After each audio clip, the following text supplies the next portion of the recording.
la situation médiatique en Belgique et la situation démocratique en Belgique. On ne respecte plus la démocratie, on a des droits, on a des devoirs aussi bien sûr, mais les droits ils ne sont plus respectés. Je fais partie de ces gens qui vivent bien. Enfin, on n'est pas aisé, mais on arrive à payer nos factures. Après, si l'un de nous perd son job, on va se retrouver SDF, parce qu'on ne sait plus payer la baraque, on ne sait plus payer la voiture, on ne sait plus payer les frais de scolarité des enfants qui, entre nous, sont censés être gratuites. Et ça concerne réellement tout le monde. Et je ne comprends pas qu'on n'en parle pas plus que ça. Parce que ça ne concerne pas que les SDF ou les drogués ou les gens qui sont au CPS ou au chômage. Je ne suis pas au chômage. Ça concerne tout le monde. C'est les indexations salariales, c'est les retraités, c'est tout le monde qui devrait se mobiliser.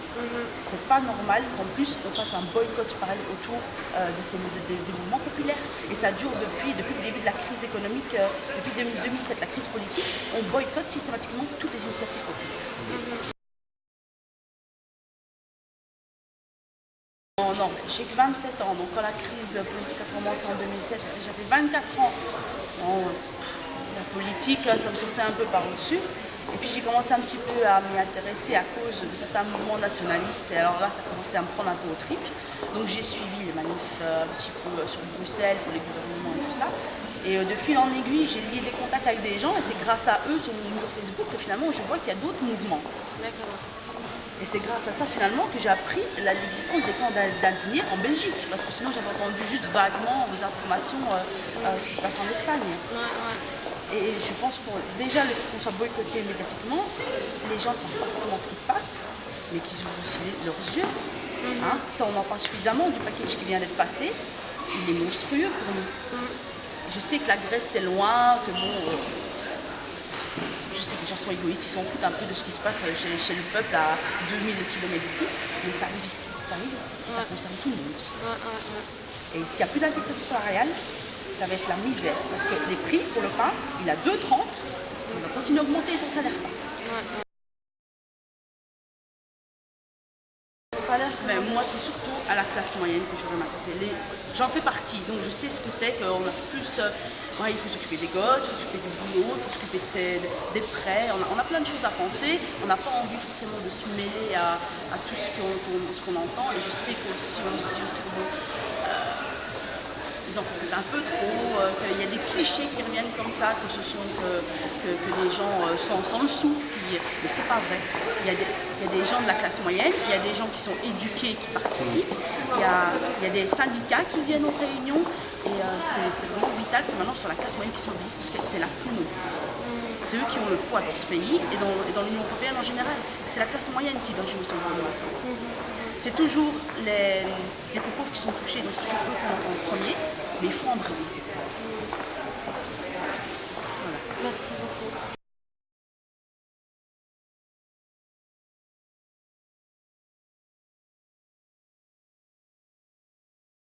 Tout à travers ces assemblées populaires, qu'elles soient larges comme ici, mais aussi dans des quartiers à Schaerbeek comme hier et ailleurs.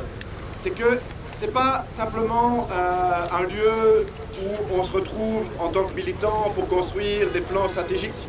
C'est beaucoup plus important que ça. C'est un lieu où on remet la parole au centre, où on remet le pouvoir au milieu et qui n'appartient à personne. Et pourquoi est-ce que c'est important?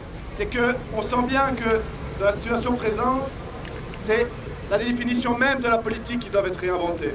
On sait, et tout le monde le sait, et c'est important de le répéter, mais que des institutions comme celle-ci, mais il y en a bien d'autres, elles sont des institutions qui confisquent la politique et qui sont en rapport avec une opposition qui doit être là, à manière régulière, pour manifester son mécontentement, crier qu'elle est en colère, qu'elle a faim, qu'elle n'est pas contente.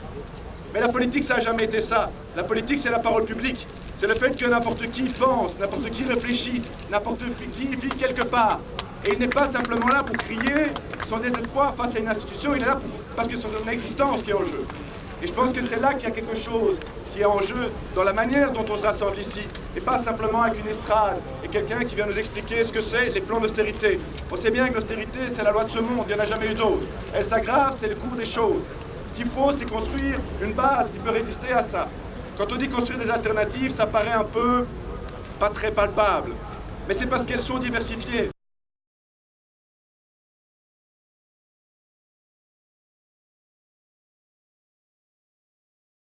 On va commencer, ceux qui ont l'habitude maintenant d'être là depuis une semaine savent comment ça se passe. Pour les autres, je rappelle que c'était une assemblée populaire, tout le monde a la parole, avec ou sans papier, avec ou sans logement, avec ou sans problème de santé. Si vous avez des choses à partager, un message à transmettre, vous êtes les bienvenus. Nous sommes là pour vous écouter, nous sommes là pour partager, nous sommes là pour construire, venez construire avec nous.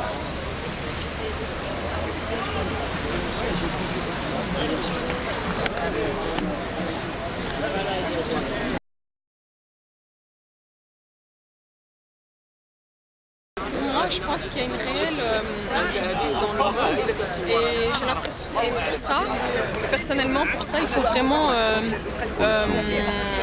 être dans la rue, voir les gens, être conscient pour le voir. Donc pour moi, il est important également d'essayer de conscientiser les personnes et de les sensibiliser. Et voilà, et puis le fait de voir la pauvreté autour de toi, les gens qui dorment dehors, les loyers qui augmentent de plus en plus, la difficulté de trouver des logements. Donc je pense qu'il y a une réelle problématique et il faut essayer de se pencher. C'est pas une ou 10 personnes qui vont faire ça. Je pense qu'il est temps que le peuple se solidarise. Il y a 3-4 ans, je comprenais quand même pas mal de choses, il y a peut-être 6 ans. Et petit à petit, j'ai commencé à fréquenter différentes personnes, on en a discuté, j'ai rencontré une personne avec qui j'ai un peu manifesté, j'ai sensibilisé d'autres gens pour des causes, c'est un prisonnier à travers des articles et à travers sa famille, et on a été sensible à cette histoire, donc moi c'est comme ça que ça a un petit peu débuté.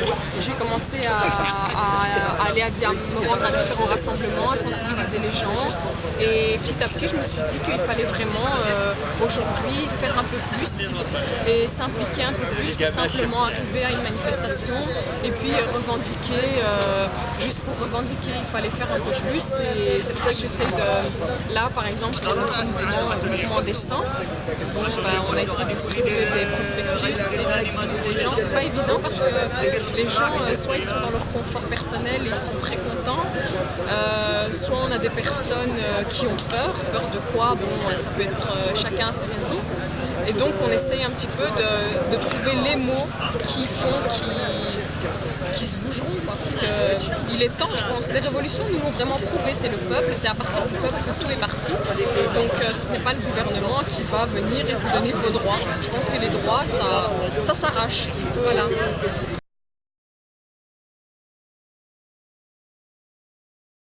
Pour moi, il est important d'être ici parce que, disons qu'on est peut-être un petit nombre. Bon, un petit nombre, c'est délicat parce qu'on est 50-60 environ pour le moment. Mais moi, je pense que plus on est et mieux c'est. Parce que ça nous donnera plus de force et on a besoin de tout le monde. Il y a différents profils.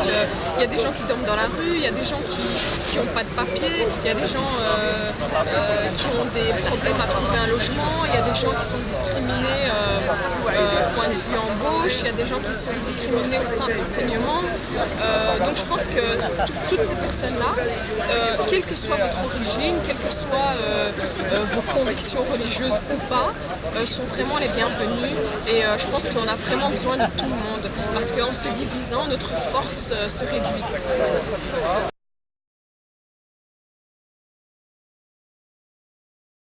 Moi, je dirais que si des personnes vivent très bien et qu'ils n'ont aucun souci, on ne sait jamais ce que la vie peut nous réserver et qu'on peut toujours aider autrui. Justement, il y a un avantage, c'est qu'eux vivent bien. Et il n'est pas facile pour des gens qui vivent mal ou qui vivent dans des situations très précaires d'aider autrui. Et pourtant, on s'entraide tous et on essaye de faire de notre possible. Donc je pense que quelqu'un qui vit bien et des gens qui vivent dans une situation aisée ou moins aisée, je pense que même donner un petit coup de main, c'est plus que nécessaire. Et dans la vie, on ne sait jamais ce que l'avenir nous réserve, simplement.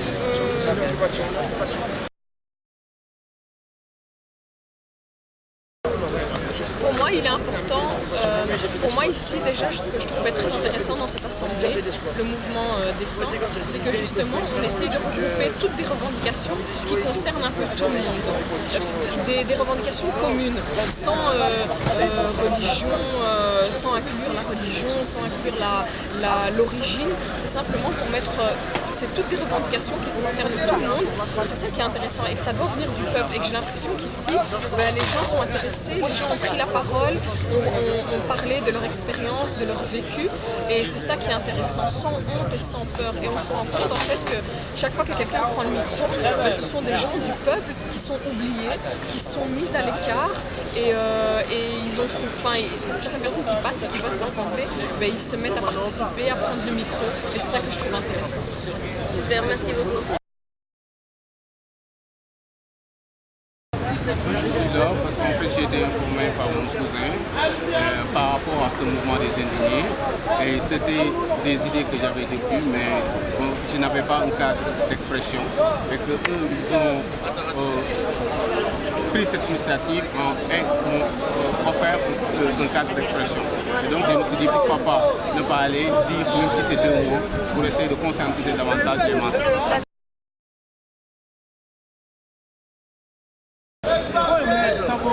Ça vaut la peine et ça vaudra la peine et ça vaut... Toujours il faut qu'on fasse ce genre de choses. Parce que tu sais, le monde est en perpétuelle mutation. À chaque fois, il faut essayer de revoir les choses. Avant, durant la période de la guerre froide, on a vu le système communiste et le système capitaliste qui se faisaient face. Après, le capitalisme a triomphé. Mais les gens n'avaient pas compris. Ils pensaient que le capitalisme c'était l'idéal. Mais ce qui s'est passé, on a vu un capitalisme mercantile qui se nourrit de sang des populations d'ici en Europe, des États-Unis, en Afrique et partout. Et que maintenant il est temps que les gens viennent autour de l'essentiel. Autour de l'essentiel, ça veut dire quoi? Ça veut dire qu'il faut que chacun apporte sa pierre à l'édifice. Comment? En essayant de conscientiser le maximum de personnes. Comme je le disais tout à l'heure lors de mon intervention, tu sais, en Afrique, il y a la pauvreté certes, mais il y a la solidarité. Donc, ici en Europe, c'est un pays, il y a la richesse, soi-disant, entre guillemets, mais il n'y a pas la solidarité. Pourquoi il y a beaucoup d'Européens qui se suicident? C'est parce qu'ils n'ont pas de soutien moral sur le plan social et tout. Quand ils ont des problèmes, personne ne les aide. Donc tu vois, tout ça c'est des problèmes. Et c'est causé par quoi? Par le système capitaliste. Je vais les redire. Il faut d'abord s'auto-conscientiser. Aller dans son coin pour réfléchir par rapport à son existence. Et se référer à l'histoire pour essayer de voir ce qui peut arriver demain. Et que présentement on a un système capitaliste qui est très puissant, mercantile, avec des lobbies. Il faut faire de telle sorte que ce système change. Comment? En essayant de changer d'abord l'élite. Parce que l'élite a été corrompue. Corrompue sur le plan, parce que corrompue, c'est pas sur le plan financier, tout simplement, mais c'est sur le plan éthique et idéologique. Ils ont fréquenté les grandes écoles et ils ont une certaine manière de réfléchir et de penser. Et c'est à partir de là qu'ils vont faire leur boulot. Et c'est eux qui dirigent. Et ils font descendre des ordres à exécuter et qui n'arrangent pas le peuple. Donc il faut que les gens se mobilisent, les gens ne se mettent pas dans la violence, dans la passivité, avec un débat d'idées très organisé. Et comme ça, on pourra changer les choses. Ça ne sera pas du jour au lendemain, mais avec le temps, ça va aller.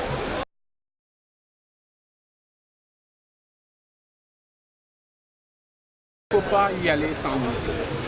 Par exemple, chaque personne, moi je suis un croyant, chaque personne est une représentation divine. Et Dieu a plus de 100 attributs, comme ses noms. Et chaque personne a un attribut de Dieu en lui. Et quand il y a un bloc, quand il y a un groupe, un regroupement, une unité, chacun va apporter son attribut de Dieu qu'il a en lui. Et c'est ça qui fera la force de ce groupe. Donc c'est fondamental. On ne peut rien combattre seul.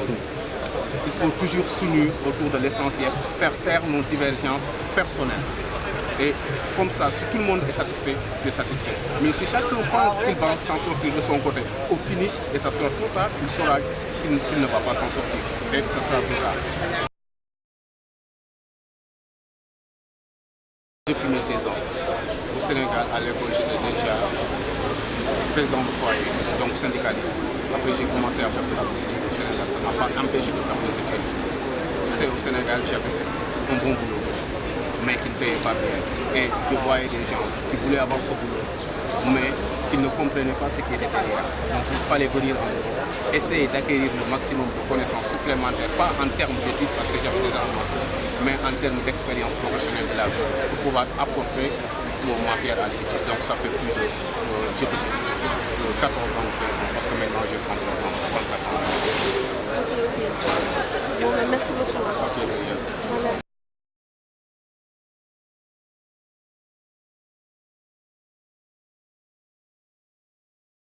L'injustice qu'il y a depuis la nuit des temps, depuis mon existence, donc depuis 21 ans maintenant. La première injustice que j'ai connue, ça c'est grâce à l'aide de mes parents, c'est la guerre en Iran, Irak soutenue par l'Amérique. Où je trouvais que c'était grotesque et où on laissait la Belgique, où la Belgique essaie d'appliquer. Ensuite, toutes les injustices, que ce soit au Proche-Orient, au Moyen-Orient, dans nos pays, entre guillemets, nos pays d'Afrique. Et maintenant, actuellement, tout ce qui se passe au niveau de la Belgique, que ce soit au niveau du logement, que ce soit au niveau du travail, que ce soit au niveau de la santé, que ce soit au niveau même de la carte mobile où j'ai la haine parce que le jour où on a le malheur de l'oublier, on est obligé de payer 1,80 € quand on paye un abonnement. Je trouve ça grotesque en plus qu'on nous suive à la trace, c'est encore plus moche. Donc voilà pourquoi exactement je suis réveillé.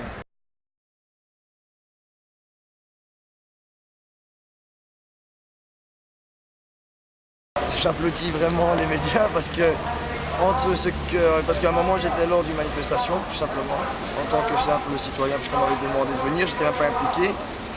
Mais entre ce que j'ai vu, ce que j'ai entendu comme slogan, ça n'avait rien à voir avec les médias. Et à l'école, on m'a appris entre guillemets à avoir un esprit critique. Et là, je me suis dit, on endort le citoyen. Ce qui fait de nous des citoyens moutons, des citoyens, des cons-citoyens. En fait, dans les puces, le con, on devrait le mettre à la fin qu'à l'avant. On ne devrait pas mettre con-citoyen, on devrait mettre citoyen con. Ce serait le terme le plus correct. Donc à un moment, je me suis dit, c'est bien de regarder les médias derrière la télé, mais non, j'ai envie d'être dans la télé, j'ai envie d'être acteur.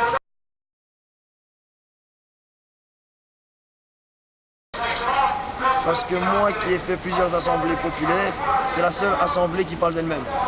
Ça veut dire qu'une fois qu'on quitte à 10h, d'accord, on sort avec une idée, on sort avec une suite d'idées, on sort avec des questions, des points d'interrogation que le lendemain, juste avant les gens viennent, avant ils venaient à 8h tapante, maintenant ils viennent vers 7h30. À la place de terminer à 10h, les gens terminent jusqu'à 11h30, ça veut dire qu'il y a une réflexion qui est faite. Même si on n'arrive pas à rester 2 jours lors du campement, pour moi c'est une réussite. C'est-à-dire conscientiser, on a réussi. Les gens maintenant ils sont moins cons-citoyens, ils sont plus mi-citoyens.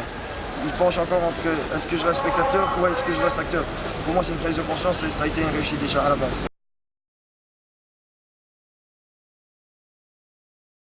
Être spectateur c'est bien, mais tout le monde sait qu'une personne restant dans son divan toute la journée devient malade. Toute personne qui fait du jogging ou du sport arrive à quelque part, il garde sa santé en bonne santé.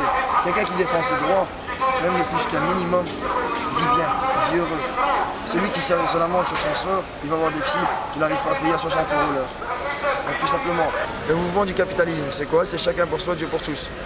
On a vu ça avec le commissaire adjoint Van Simpson ou Van Simpson, je ne sais plus quoi. Il nous a dit oui, mais votre solidarité ne sert à rien. C'est casser la solidarité. Ne pense pas à ton voisin.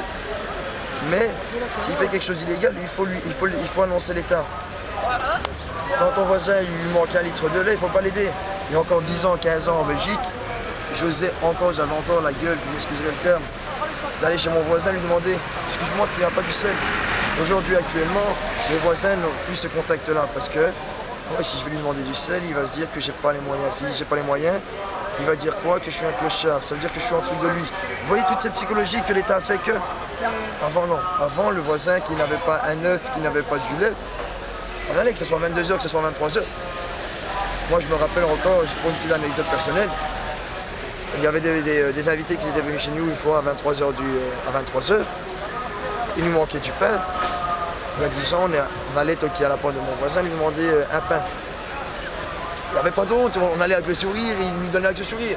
Maintenant, actuellement, il nous manque malheureusement qu'une poignée de sel, et il est 19h, je peux vous assurer qu'on a honte d'aller lui demander. Voilà, parce qu'il y a tout un travail de l'État qui fait que il faut désolidariser. Voilà, je vais y arriver. Désolidariser. Aussi simple que ça. Donc pour ces gens-là qui gagnent 1300, qui se disent qu'ils vivent bien, j'ai qu'une question à leur demander. Est-ce qu'ils n'ont jamais connu une seule injustice dans leur vie? Nous, on est des victimes de l'Europe. Car à un moment donné, quand ils cherchent la main d'œuvre, ils vont toujours la moins chère, donc ils vont aller aux pays pauvres. Mais maintenant, ils vont le jeter. C'est comme des Kleenex, immigration Kleenex, comment je l'appelle. Tu l'utilises après, tu le jettes. Ouais. C'est ça. Voilà.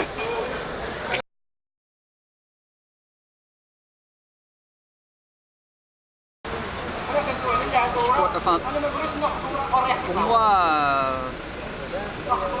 le sens que je peux donner à ma vie, c'est on est dans les autres.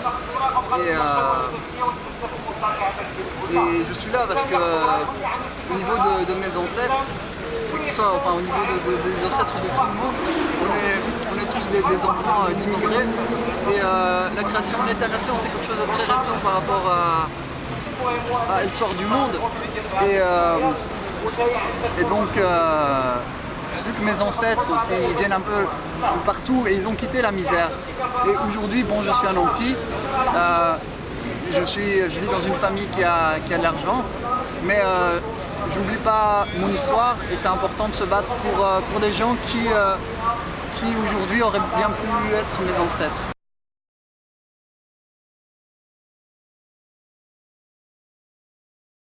À la base, avant d'être politisé, on se pose pas mal de questions et on est un peu dans le flou. On a du mal à choisir la bonne direction dans sa vie. Seulement après, quand on commence à avoir une idée globale du monde grâce aux livres qu'on lit, grâce aux conférences qu'on suit ou grâce aux cours d'université, seulement à partir de là, on peut commencer à prendre un choix dans sa vie. Mais la théorie elle est très belle, mais sans la pratique, la théorie ne sert à rien. Et si on veut se sentir, déjà d'abord tous les combats comme ça on le fait d'abord pour soi, pour donner un sens à sa propre vie. Et voilà, l'altruisme après on l'a ou on l'a pas, mais pour moi, la mise en pratique de ça va aider les générations futures, ça va aider mes nièces, mes neveux, ça va aider les enfants des gens. Et bon, même si on est une minorité, même si c'est assez, la situation du monde tout est assez pessimiste, je crois qu'il faut combattre et essayer de changer les choses. Même si les gens se moquent de nous et on nous prenne un peu pour des fous furieux, mais voilà, il faut se battre.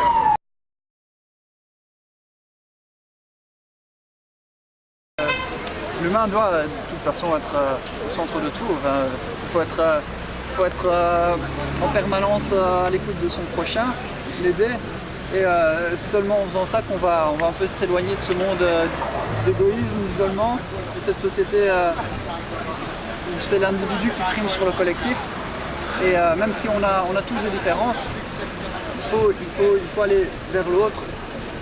S'ouvrir l'esprit, être tolérant. Enfin, ça fait très bisounours ce que je dis, mais il faut faire l'effort d'aller vers l'autre et d'essayer que les choses changent. Voilà.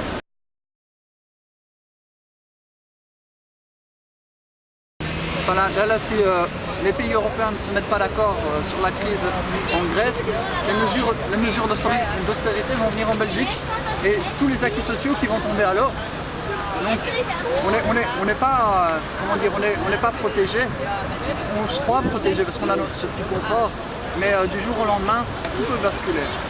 Et il faut que ces gens prennent conscience que si on ne lutte pas, à tout niveau, on va droit dans le mur. Et que ce soit sur tous les niveaux, que ce soit au niveau écologique, avec les centrales nucléaires, il faut poser le débat et essayer de trouver des solutions. C'est pas simplement pour ceux qui n'ont pas d'emploi, qui sont chômeurs, pas simplement pour ceux qui sont pauvres. En fait, cette indignation, elle est pour tous. Et maintenant. Por eso, ahora más que nunca, antes de que vosotros, los franceses, viváis en una crisis que vendrá, igual que la española, y próximamente como la de Grecia, que ya no tiene dinero, Grecia no tiene dinero ni para jubilación ni para empleados del gobierno, para nadie. En fait, il précise qu'en fait maintenant on est en période de crise, une crise systémique, et en fait une crise des banques. En fait, il n'y a plus d'argent nulle part. Les banques en fait nous ont tout volé. Et actuellement la crise espagnole, la crise en Grèce va se produire également en France, il ne faut pas se leurrer. Maintenant, il faut absolument qu'on se rejoigne tous, qu'on soit tous unis, parce que ce n'est pas une révolution espagnole, ce n'est pas une révolution française, c'est une révolution globale qu'il nous faut, avec tous, et qu'on peut tous maintenant y penser avec nos idées, et que tous ensemble, on crée quelque chose qui fonctionne, qui ne soit pas uniquement destiné aux riches ou au système financier. Por eso, cuando a mí me dicen que si soy uno de los indignados, digo, es que tú no tienes problemas en tu casa, tú no tienes la nevera vacía, tú no tienes que pagar para que tus hijos aprendan, no tienes que pagar para tener una salud, no tienes que pagar para tener una casa, y no solo tenerla, sino que vivir esclavizado literalmente por una vivienda que, según al menos la Constitución española y creo que la francesa también, dice que todo español o francés tiene derecho a una vivienda digna, y la tenemos que pagar y nos ahorcan con esa vivienda. Il dit qu'en fait, on a tous, quand on lui pose la question pourquoi tu es indigné, il répond mais toi aussi tu peux être indigné. Toi, tu ne dois pas payer pour avoir ta maison, tu ne dois pas payer pour l'éducation de tes enfants, tu ne dois pas payer pour ceci, tu ne dois pas payer pour cela, etc., etc. On paye tout le temps, donc on a tous des raisons de s'indigner. Et s'indigner, pourquoi on paye? Pourquoi on paye tant? Pourquoi on est esclave? On est esclave d'un travail, esclave d'un système qui ne rapporte rien. Et on a vu d'ailleurs, ça c'est moi qui le dis, le mouvement des retraites, ce que ça a donné. Alors maintenant, on a tous des raisons d'être indignés, on a tous des raisons de s'unir et d'être ensemble et de trouver un changement, une solution. Ici, je crois qu'on doit commencer à penser aussi à l'alternative. On est dans une dimension de lutte, de conflit, mais pendant les conflits, il faut trouver l'alternative. Moi, j'ai déjà dit, j'ai déjà fait une intervention le 19, je crois qu'une des possibles alternatives, c'est l'idée de la gratuité. C'est l'idée qu'on a les moyens technologiques, et les moyens de la nourriture, de l'agriculture, de la communication, de la science, tout ça nous permet un certain niveau de gratuité. Tout le monde a droit, pas parce qu'il travaille ou pas, à la nourriture, à l'eau, à la santé, à l'éducation. Voilà. Et tout ça, c'est quelque chose que depuis qu'on est dans la terre, on a ça d'office, même si on ne travaille pas. On n'est pas là pour... On ne doit pas travailler pour gagner tout ça. Après, si on veut être plus riche, voilà, on doit travailler. Je crois que... Par contre, ce qui se passe maintenant, c'est que depuis qu'on met pied dans cette terre, on a une dette. On est avec une dette. Mais une dette avec qui? De la rébellion, on a tous le même ennemi, plein de sang sur ces écus qui persécutent à tout va, les oubliés, les exclus, jeunesse du tiers-monde. Nous partageons ta douleur, vois-tu l'arc-en-ciel au loin, c'est la rébellion et ses couleurs ajoutent la tienne.